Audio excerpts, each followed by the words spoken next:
Welcome to Revenza Tales, where we create suspenseful tales of justice that'll have you rootin' for the underdog. Press that subscribe button, bash the like, leave a comment with your own story of victory, and share this video to share the revenge energy. This is a tale of a woman who battled for her peace and emerged victorious.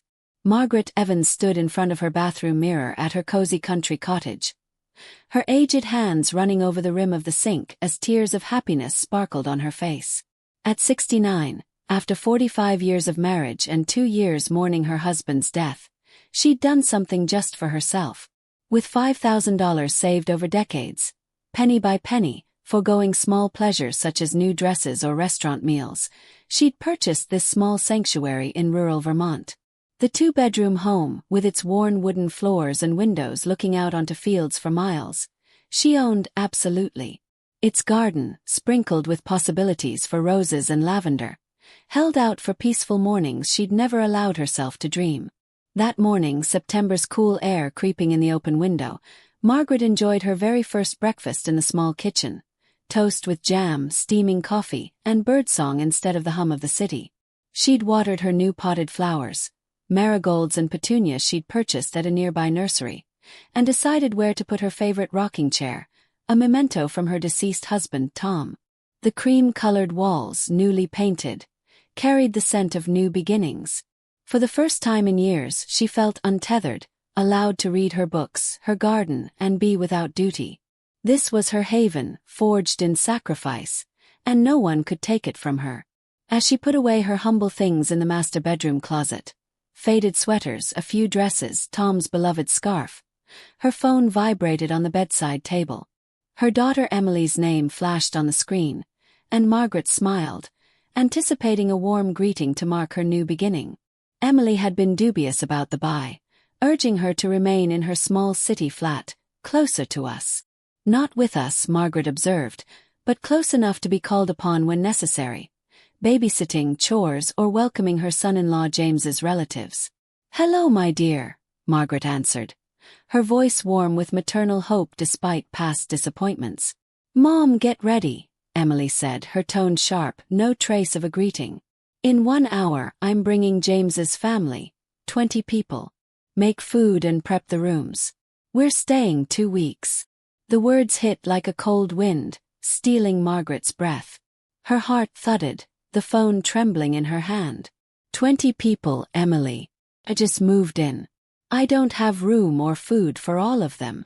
"Mom, stop being so dramatic," Emily replied sharply. "It's family. You must welcome them in style. James's cousin Laura brings 4 children along. His brother Mark with his wife and twins, and Aunts Susan and Diane and their families. It's holiday time, and your place is ideal for a no-cost vacation." Margaret's legs weakened as she leaned against the bed frame. "Emily, this is a small house. 2 bedrooms, 1 bath. I can't fit everyone." "No excuses, Mom," Emily cut in. "Why buy a house if not for us to use? Don't be selfish. Get food ready, clean towels, and snacks for the kids' lake trip. We're on our way." The call ended abruptly, leaving Margaret frozen, the phone still pressed to her ear. The joy of her new home evaporated, replaced by a sinking dread. 20 strangers, unwanted, using her home as a free holiday resort. Her refrigerator contained 3 eggs, half a gallon of milk, 2 tomatoes, a piece of cheese, and a water container. Just enough for herself. Her cupboard was meager.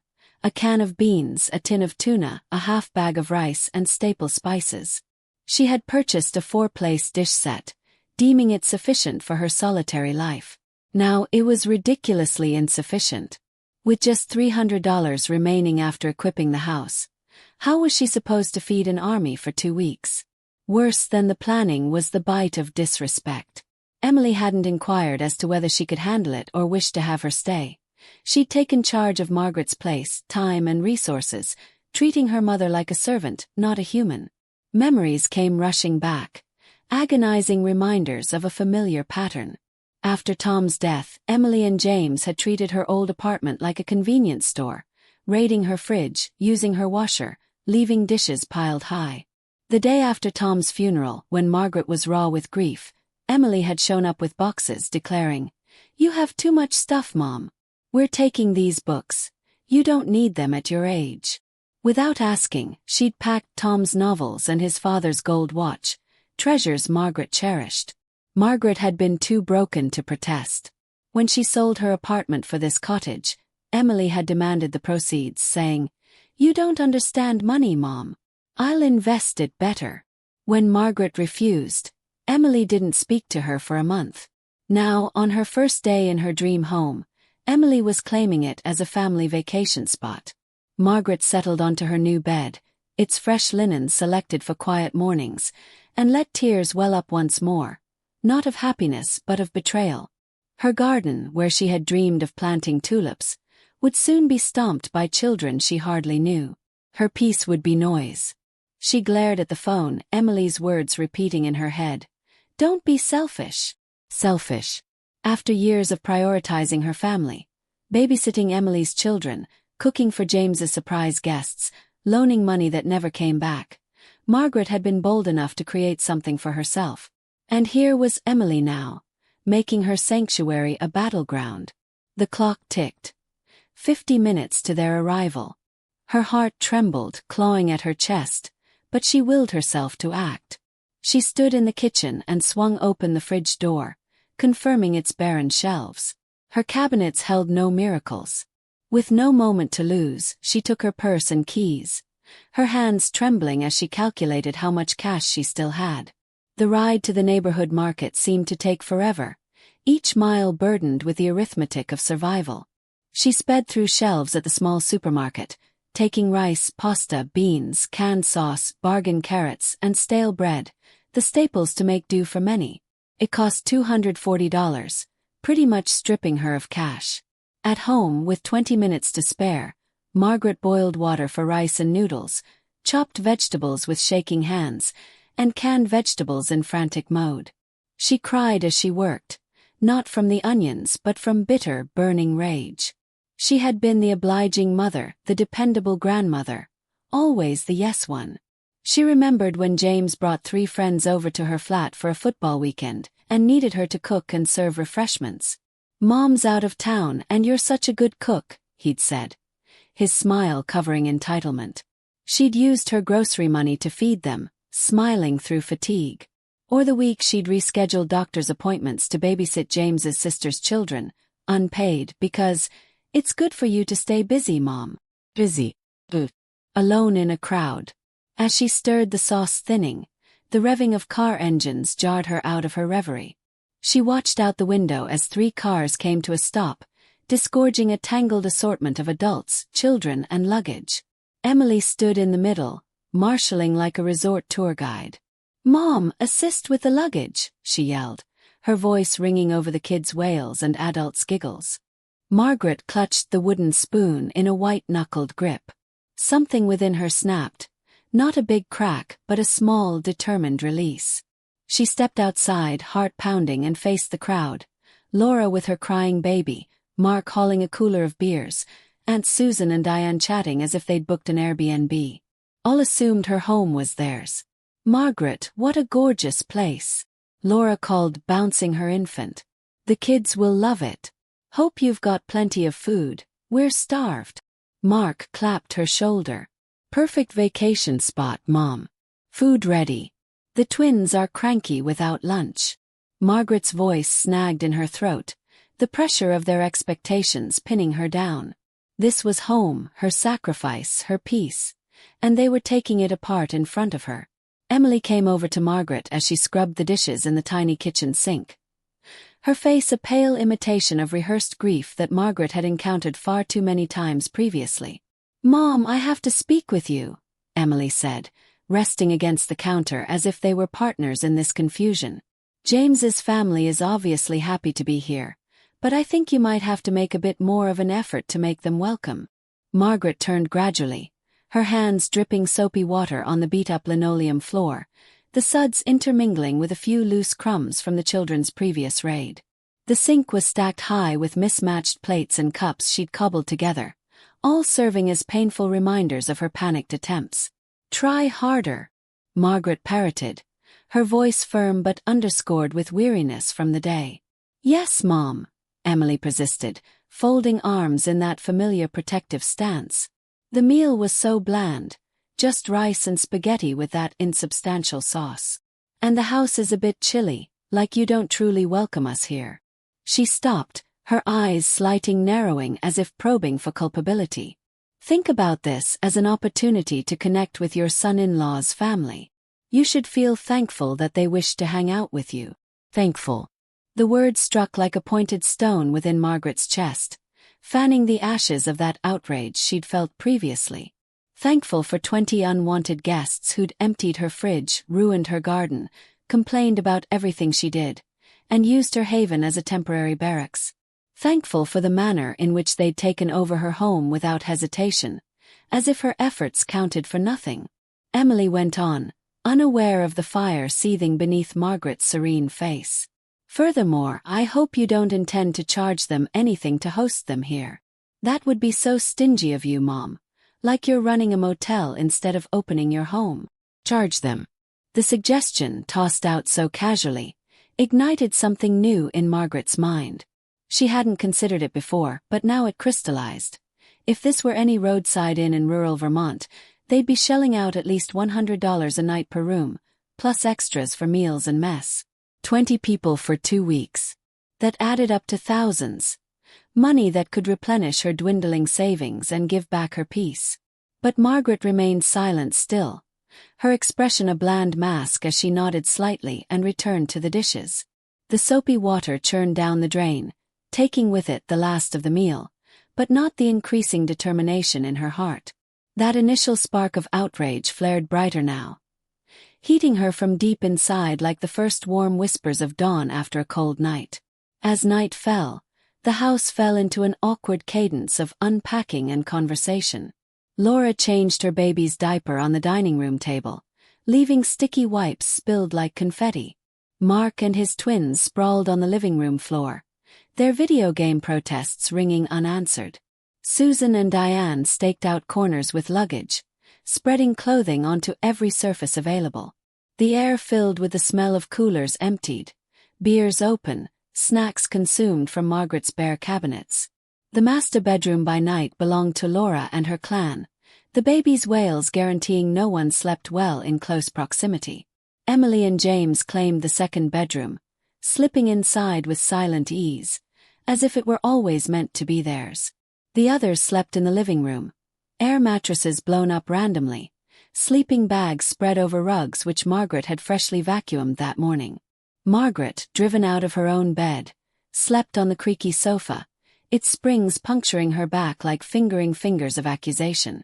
The room was a din of snores, coughs, and the occasional cry from one of the children, the blackness bearing down as she gazed up at the broken ceiling beams. When, in the dark hours, had she lost the reins of her own life? The reply unwound in the darkness, strand by anguish-filled strand.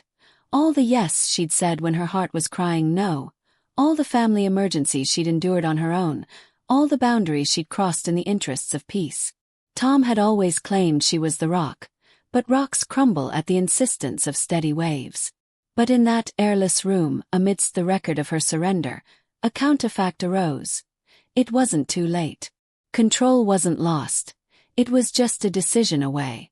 She shut her eyes, the spark a full-blown flame now, and slept fitfully for the first time in days, filled with possibility. The sun rose at 5 a.m., grayness seeping through the drapes like an unwanted intruder. Margaret woke up with a jabbing pain in her lower back, the sofa's hard frame a poor imitation of her bed. She stretched upright, creaking joints complaining of the night's banishment, and padded to the kitchen in her slippers, hungering for the ritual of coffee to harden herself for the onslaught. The house came to life almost at once, the baby's shriek splitting the stillness like a siren, waking the other children to a typhoon of feet and laughter. They tore down the hall, using the thin corridors as racetracks, their energy limitless and uncurbed. In the kitchen, Margaret had turned on the light to discover Mark already there, opening her refrigerator with the easy ownership of one who believes himself a master of it. The door opened and closed, cold air escaping as he pushed aside her nearly empty carton of milk. "Good morning, Margaret," he mumbled without even closing the door all the way. "Where is the coffee? And we'll need milk for the kids' cereal. Loads of it." "I don't have cereal," Margaret answered, her voice measured, pushing calm into her tone as she stretched for the tin of instant coffee. Mark stood up, furrowing his brow in real puzzlement, as if she'd declared a lack of oxygen. "What do you mean, no cereal? What are the kids to have for breakfast, then?" It was an honest question, one that turned the reality knife. Her cupboard, provisioned for one thrifty soul, wasn't a buffet for 20. She had 6 eggs remaining from yesterday's scramble effort, a loaf heel, and that's where optimism stalled. 2 weeks loomed before her like a daunting marathon, her resources a sprint. "Could I scramble eggs?" she suggested, peeking at the eggs, fully aware that the arithmetic didn't work. Mark laughed, a half-smiling dismissal, leaning against the counter. 20 people for 6 eggs. That's a joke. We'd better go into town for actual groceries. Make it fast, though, the kids'll be starving soon.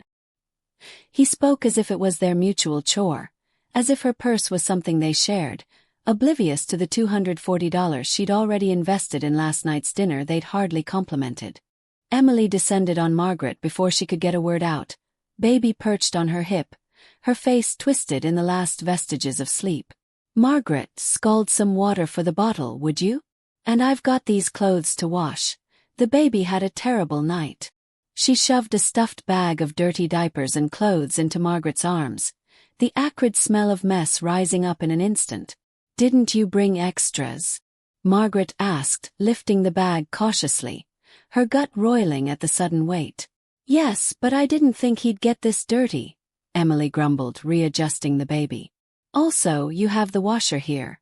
It's simpler than dragging it back and forth." Easier for Emily, yes. More labor for Margaret, more spikes in her water and electric bills, more detergent from her dwindling supply. The children piled in then, a pack of 5 wildlings aged 4 to 12, their demands overlapping in a chorus of "I'm hungry" and "What's for breakfast, Grandma?" The youngest, a wide-eyed girl with pigtails, tugged at Margaret's apron, her plea so earnest it pierced straight to the heart. "It's not her fault." Margaret knelt for a moment to pat the girl's hair. "I know, honey. Let's see what we can make do with." She threw open cabinets that sounded hollowly empty, pulling out the remaining crackers, rationing them like wartime rations. Uncle Henry, James's ebullient uncle who'd come bearing his own cooler, strolled in next, smacking his lips expansively. "Morning, Margaret. You got coffee? Not that instant garbage. Something worth drinking, if you please." He scratched his belly, oblivious to the irony. She, fresh from a night on the sofa, catering to his palate. "I only have instant," she said flatly, measuring grounds into a mug with deliberate slowness. "Seriously?" Henry groaned, peering into the tin as if it offended him. "Well, guess we'll stock up in town then. And while we're at it, grab everything for the stay, proper stuff." "We." Once more, that all-embracing pronoun that had omitted her contribution, her money, her exhaustion. Emily emerged from upstairs, where she'd taken over Margaret's bed, looking invigorated in a robe that wasn't hers. "Good morning, Mom. Breakfast ready. James is starving and doesn't like waiting."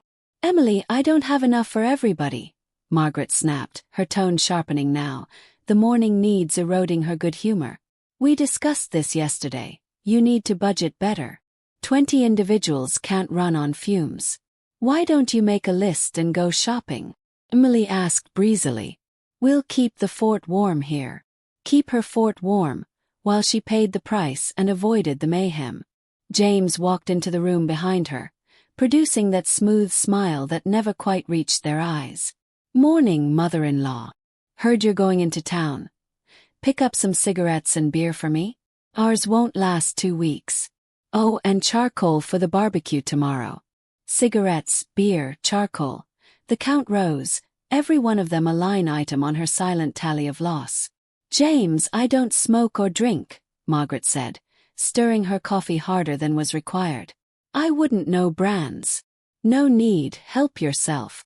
Most important plenty, so we can all relax proper." relax on her tab in her quarters, as she played quartermaster. Henry interrupted, slapping James on the back. Speaking of Margaret, last night George and I thought a big barbecue'd be gold. Invite the local kin, make it a real shindig. What say you to weekend plans? More relatives. Margaret's pulse raced, a flush creeping up her neck as visions of 30-plus invaders flashed. Yes, big family vibe, Henry persisted. Just need you to grab meat for about 30. Nothing fancy. 30 people, meat for 30. Easily $500 more, disappearing into thin air she didn't have. I don't know if I can do that, she began, her voice growing tight.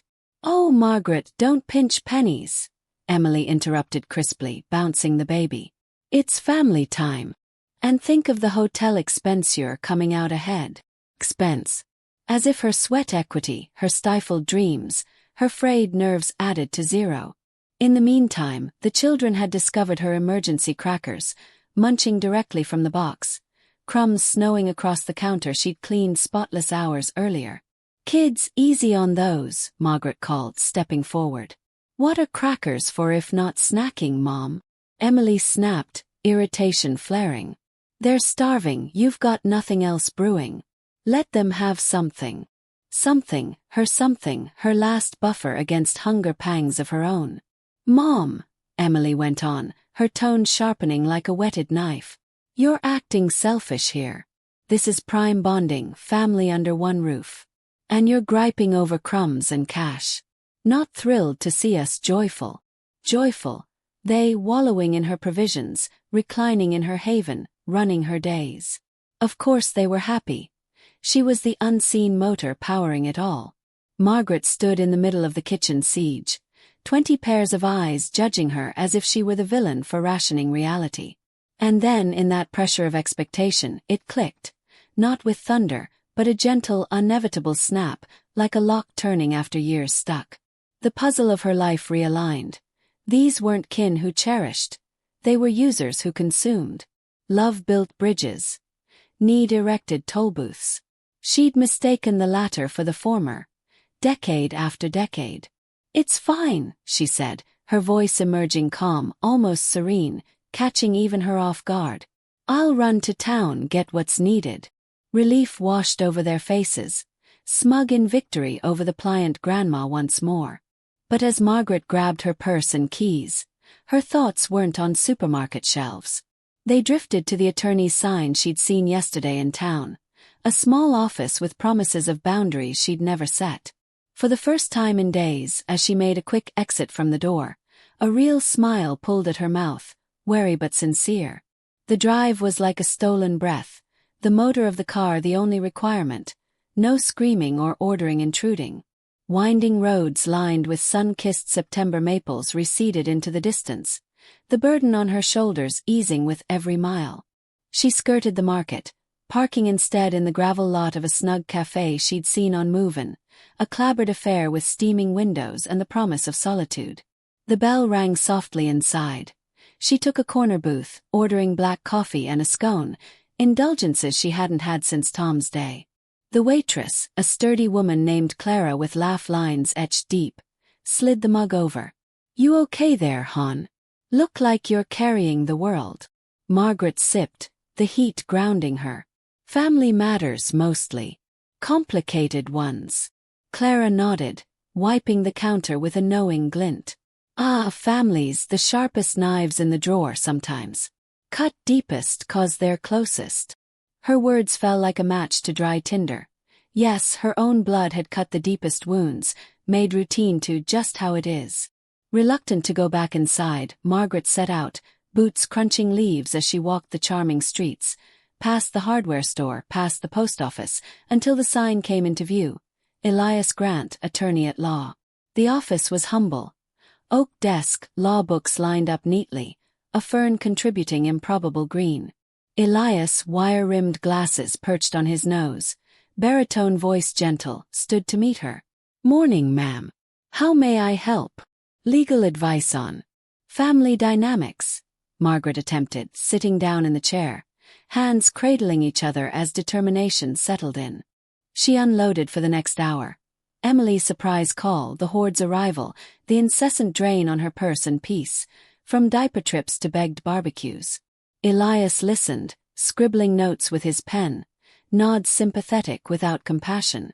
"Mrs. Evans," he concluded, leaning forward, "what you're outlining borders on financial and emotional exploitation. Kinship doesn't license intrusion or coercion." "But they're my family," she whispered, the old refrain surfacing like reflex. "True family honors doesn't harvest," Elias countered, his gaze steady. "Ever pondered formal boundaries?" Boundaries. Legal ones. The notion felt foreign, exhilarating, like stepping onto untrodden soil. "What sort?" she pressed. "Well, your cottage is private domain. You dictate access and terms. Refusal to vacate upon request. That's trespass, plain. Even relatives. Trespass, her daughter, her grandkids." The word hung heavy yet freeing. "Furthermore," Elias continued, pushing a pamphlet across, "with this many taking up residence in your home, you could couch it commercially. Lodging charges, meal charges, utility apportionment. A motel'd charge hundreds a night for less. Charge them." Hope flickered, entwined with trepidation.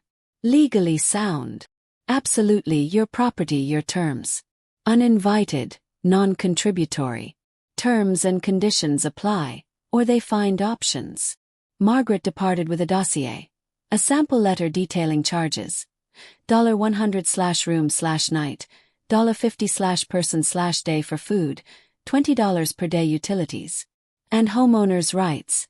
Eviction essentials if push came to shove. Armed, she took a detour to the bank, First Vermont Trust. Its lobby still except for the sound of clocks. Teller Lisa drew out her statements, eyes widening at the ledger. "Mrs. Evans, these withdrawals. $240 yesterday alone. That's high against your balance." Margaret nodded, reliving the saga in clipped tones. Lisa's sympathy flowered. "I've seen it before, elders drained by help. Consider safeguards. Spending caps, dual approvals for big pulls. Another layer of armor, unwittingly offered." "Set it up," Margaret decided, the click of finality satisfying. "Last the market. No extravagance this time. Rice, beans, pasta, sauce, carrots. $1.50 total, basics to stave off famine. Nothing for feasts or vices." 3 hours post-departure, she rolled up the drive, bags rustling, to a barrage of wines. "Mom, forever." Emily yelled from the porch, arms akimbo. "Kids are wild with hunger, we too. Where's the barbecue meat?" "And beer," James joined, reclining on her steps. "Cigarettes," Henry called out from the yard. Margaret stood there, gaze. 20 waiting faces in her kingdom, looking for her cure-all. Guilt. Clarity prevailed. "Brought essentials," she declared matter-of-factly, laden with bags. "Rice, beans, pasta. Enough to keep us eating, no more." "But the list?" Laura asked, baby squirming on her shoulder. "Didn't get it," Margaret said simply, unpacking with purpose. Silence crashed thick as fog. 20 gazes bored in. Incredulity morphing to ire. "What d'you mean, didn't?" Mark sputtered. "No funds for meat for 30 or beer, smokes, the extras. Just basics." "But Mom," Emily wheedled, that patronizing lilt creeping in. "We know you've got savings stashed. Don't pinch pennies now." Margaret withdrew the bank printouts, spreading them on the table like a dealer's hand. "Here, statements. 2 days. $520 out. Under $300 left till pension hits. No hoard, no cushion. This is it." Sheets circulated, murmurs rising. Disbelief curdling to frustration. "Fine, we'll chip in," James conceded grudgingly. "Smart," Margaret replied, unveiling the lawyer's folder. "Actually visited council today. Drew up terms for lodging here. Commercial rates." The hush returned, sharper now. Realization dawning that the doormat had donned boots. $100/room/night, $50/person/day meals, $20 per day utilities. 2 days in, $2,800 owed. A pin could have shattered glass. "You're charging us for your home," Emily screamed, voice rising to a shrill. "No, providing pay for stay or options," Margaret explained, voice flat as a horizon. Control was hers, the conversation hers, the authority sliding like sand beneath tide. The outcry burst forth. Cross-talking screams, begging guilt trips sharpened to fine points. But Margaret remained unflappable, an invisible wall deflecting the attack. "This is crazy," James roared. "Family doesn't charge family." "Greedy now, Mom," Emily wailed, tears melodramatic. "Tom'd spin in his grave over this, charging his own blood." Tom's name, the breaking point but inverted. Fuel, not fracture. "Your father toiled for my security," Margaret retorted, steel threading her tone. "He'd never abide me slaving in my own home for freeloaders." "We're not employing you," Laura protested, clutching the baby tighter. "We're forging memories. Quality time." "Time," Margaret echoed, a wry chuckle escaping. "Laura, you've had me laundering diapers, heating bottles, bankrolling formula. All on my tab. That time." "But family does that," Emily insisted, desperation edging her plea. "Supports, right?" Margaret's gaze swept them, clear as Vermont skies. "Family respects, shares burdens even, doesn't plunder goodwill. This exploitation, plain." Mark stepped forward, his broad frame looming in the cramped living room, his eyes glinting with a mix of irritation and menace. "Margaret, this is unhinged," he said, voice low but sharp. "You're behaving like you require a doctor. This isn't you." Margaret stood him with her eyes, her hands steady even though there was a pulse thudding in her ears. "You're correct, Mark," she said, her voice unflustered, unshaken. "This wasn't me prior to this." The previous Margaret allowed individuals to walk all over her, spent her money on those who belittled her, confused exploitation for love. That Margaret is gone. Emily's face turned bright red, her voice rising to a shrill note. "Mom, it's embarrassing. What will people say when they find out you're charging your own family to stay here?" Margaret's lips twitched minutely, not with laughter but determination. "The same individuals who would criticize you for crashing a 69-year-old woman's house, unsolicited, hoping for 2 weeks free room and board." Henry attempted a gentler approach, palms facing up like an arbitrator. "Let's be realistic, Margaret. We understand you've got expenses, but these prices, $2,800. That's high.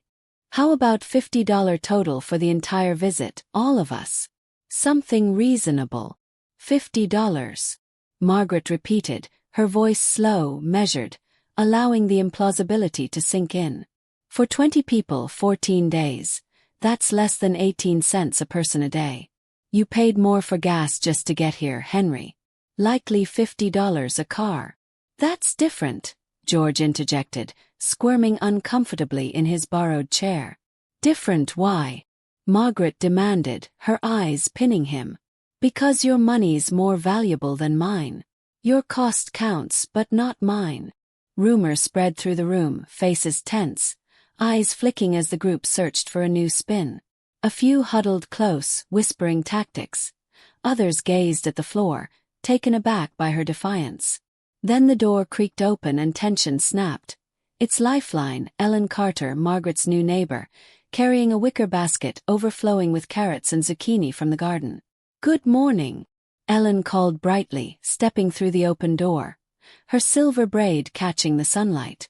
"I'm Ellen from next door. Came to welcome my new neighbor." "Oh my, quite the gathering." "Please come in," Margaret said, her voice warm with relief at the interruption.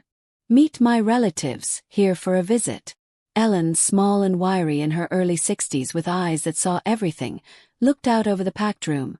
Suitcases scattered, children's toys scattered about, half-drunk beer cans on the coffee table. Her smile remained, but it was inflected with the edge of someone who'd gotten through her portion of family drama. "Looks like a rowdy crowd," she said, plunking the basket down on the counter. "Gotta be expensive to feed this many. I hope they're chipping in for groceries and all." The silence that hung after was dense, heavy with unseen guilt. "Not pitching in," Ellen said, her voice all wide-eyed innocence, though her look at Margaret conveyed she'd gotten the room exactly right. "Well, now that is too bad. When I was a girl, calling was dropping by with a dish or pitching in, particularly with a group this large." "We're family," Emily muttered almost inaudibly, her arms folded protectively. "All the more reason," Ellen retorted, her tone bright but unyielding. "Family takes care of family, is that right? My daughter, when she comes with her children, brings an entire cooler full of food. Says it's only reasonable, not taking up my pension." Margaret noticed the flash of discomfort crossing faces. Mark's jaw clenched, Laura glanced aside, Emily's fingers drummed nervously. Ellen's words, delivered with neighborly warmth, landed like quiet bombs, exposing their entitlement to an outsider's scrutiny. "Ellen, care for some coffee?" Margaret offered, gesturing toward the kitchen. "I'd love to chat more. Only if you're not too busy with all this," Ellen replied, nodding at the chaos with a wry grin. "Looks like your hands are full." In the kitchen, as Margaret brewed a fresh pot, Ellen lowered her voice, leaning close. "Margaret, I'm not trying to be presumptuous, but this doesn't look like a loving visit. They're using your home like an open motel, and you look like you haven't slept in a week." Margaret's throat constricted, the harsh truth exposed by a virtual stranger more painful than she'd anticipated. "Is it that apparent?" she whispered, mixing sugar into her mug to calm her shaking hands. "Honey, I've been around 60 years, Ellen said gently, her hand settling briefly on Margaret's arm. "I see it as plain as the nose on your face. They're here out of convenience, not care. You're spending money you don't have, living on fumes." Tears welled up in Margaret's eyes, not because she was sad but because she was relieved to be understood. "They're my family," she whispered, the old defense mechanism rising to the surface. "Family doesn't drain you dry," Ellen shot back, her words firm but gentle. "My sister experienced this, children treating her like an ATM, a maid. She set the boundary. Come by invitation only, share the cost, or they rent a hotel room.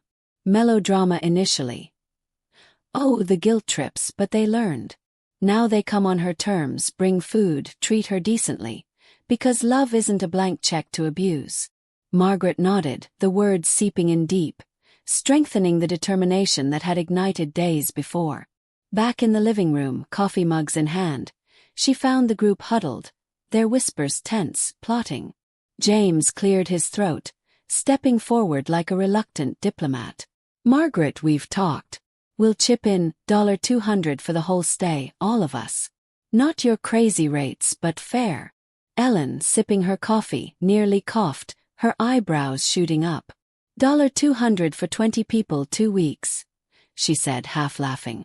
"Cheapest motel in town, $60 a night for one room. That's a bargain." The math lingered in the air, cold, and they knew it. Margaret let the moment hang, gazing at their hopeful faces, then spoke. $200, she said, as if considering it, their eyes lighting up with hope for yet another win. But she wasn't finished. "For that, you can have the living room floor, 1 meal a day, rice and beans. Bathroom privileges on a timer, nothing else." Emily's mouth fell open. 1 meal. We were promised 3. 3 meals comes with the whole deal. $800 as described, said Margaret, her honey-smooth voice firm, pushing the lawyer's agreement across the coffee table. "This says it all. Terms of lodging, price, limits. Safeguards us all." James burst out, his face flushing. "This is ridiculous. You expect us to sign on to that?" "No need," Margaret said, unflappable. "You may pay the full price, accept the standard offer, or seek other accommodation. I recommend the third. It'd work for us all." "Mom, you can't throw us out," Emily screamed, her voice cracking with fear. "We're your family." "I'm not throwing," Margaret said, calmness a shield. "I'm offering options. Pay reasonable, take less or go. Your choice." Ellen applauded quietly, her smile broad. "Brava, Margaret. Straight talk, no blackmail." That's how my sister covered her bases. Mind your own business. Emily spat, turning on Ellen. This is personal. It's family, sure. Ellen stood up. And good families don't treat their elders like maids. She turned to Margaret, voice softening. I'm next door if you need me. We look out for each other here. As Ellen went out, the room grew still, the air thick with recalculations. Henry attempted guilt next, voice low. Margaret, Tom and I were close, like brothers. He'd hate seeing you treat his family like this. Tom taught me self-respect, Margaret replied, voice steady as granite. He'd never let his family use me like staff in my own home. Love shows in deeds, not demands. George leaned in, his tone edging toward threat. You're alone, Margaret, against all of us. Not smart to make enemies of family. Her pulse spiked, but fear didn't take root. Threatening me in my own house? She asked, voice level but piercing. Not a threat, just facts. George backpedaled, hands up. Facts, Margaret said, stepping closer. Here's reality. You came uninvited, asked for free everything, declined fair contribution, and now rely on intimidation when I stand firm. Laura's tears at that moment, stagey and prominent, the baby wriggling in her arms. How hard you've become, Margaret. My baby requires stability, and you're throwing us to the street. Your baby requires planners as parents, not a grandmother impoverished for your holiday, Margaret said, impassive. If you can't afford a trip, don't take one. The twins came tumbling in from the garden, dirty, unaware of the storm. Grandma, why are everyone yelling? The youngest asked, her pigtails bobbing. Margaret softened in her heart, but stayed tough. Grown-ups are discussing, sweetie. Play a little more. But we're hungry, one twin chimed in. Is lunch prepared? Margaret looked at the grown-ups, their inaction glaring. Parents, your children need feeding. Rice and beans are on the kitchen table. Cook. We don't cook. Laura protested, clutching her baby like a shield. Then learn, Margaret said simply. Or take them to town. Plenty of diners. James stood abruptly, face stormy. Enough, Emily, pack up. We're out. To where? Emily gasped, panic flaring. No reservations. Anywhere but here, James snapped. With this version of your mom. Chaos erupted. Bags zipped, clothes stuffed, kids herded. Margaret sat, watching the frenzy, a pang of sorrow mixing with relief. Mom, Emily said, hesitating in the doorway, suitcases in hand. This isn't you. I hope you realize what you've done. Ruined family for money. No, Margaret stood up to her gaze. I've taken back my worth, figured out who loves and who uses. You opted for the latter. You'll regret this, Emily spat, tears welling. When you're old, alone, don't come to us. I'd prefer solitude with dignity than companionship without respect, Margaret spoke, her tone a low thunder. They climbed into cars one by one, gravel crunching beneath tires. No tears from any child, no last entreaties. Only the weary withdrawal of those who had lost their bargaining power. As tail lights disappeared, Margaret stood on her porch, silence closing about her like a soft shawl. That night, Ellen came back with a hot chicken casserole, and Margaret set forth rice with herbs from her garden. They dined on the porch, the sunset coloring fields of gold, their conversation interlacing plans for springtime plantings. Feel good about today? Ellen asked, sipping tea. Free, Margaret replied, smiling in full. Free for the first time in years. 6 months passed, and her cottage was hers. The garden bloomed. Roses, lavender, tomatoes growing in tidy rows. She'd taken a painting class at the town hall, her paintings full of color, and developed friendships with Ellen and other neighbors who loved her for herself, not for her usefulness. Emily called occasionally, always asking, for money, babysitting, repairs. Every time Margaret heard her out, then replied, Sorry, love, I can't. Anger, begging, threats ensued, but now Emily just hung up, her methods frayed. Margaret learned that love did not equal suffering, that generosity did not equal exhaustion, that family loaded up the burdens, not loaded them on.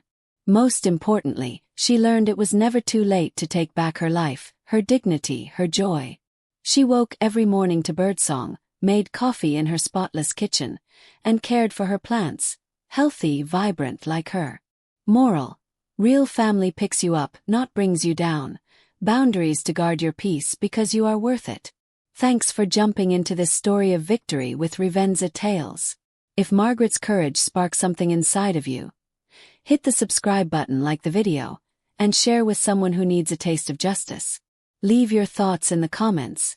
What would you do if you were her? Until next time, folks, for more tales that punch back hard.